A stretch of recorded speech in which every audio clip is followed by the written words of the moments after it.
Hey folks, it's Abel. Welcome to the Grand Tetons. I really wish you could smell it here. It smells delicious.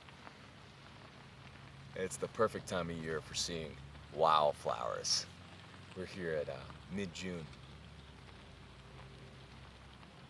Still plenty snowy up top, but it's just starting to get warm.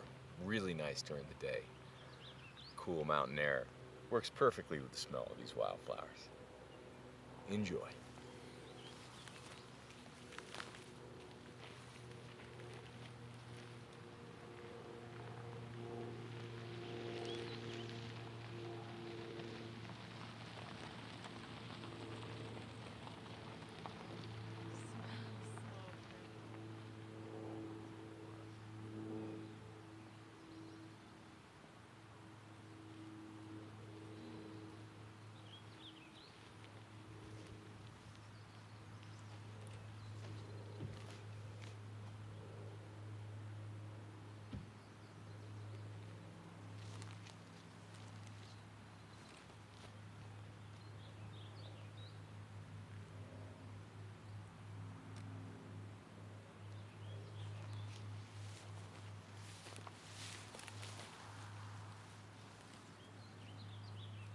Believe it or not, the Grand Tetons are still growing, and they experience earthquakes of around 7.5 on the Richter scale, and you can actually see the fault line back at one of the other pullouts over there.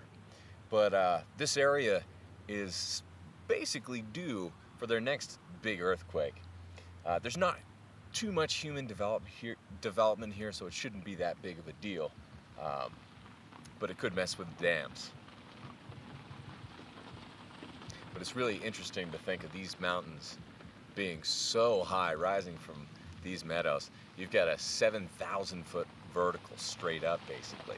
And that's unusual because normally mountain ranges will start with the foothills, kind of like smaller mountains leading up to the big ones. In fact, outside of Denver, we live in Colorado in the Rocky Mountain foothills, which we're at about 8,000 feet, and it goes all the way up to 14,000 feet. So what makes the Tetons unique is that these mountains just come out of nowhere with that 7,000 foot vertical.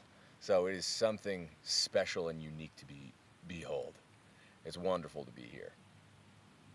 We're very fortunate, aren't we, Austin? Yes. And you'll be fortunate too when you come here and smell these wildflowers, because it's not something that can be described.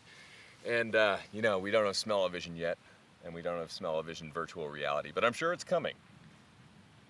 And when it does, be sure to check out abeljames.com. We'll see you there.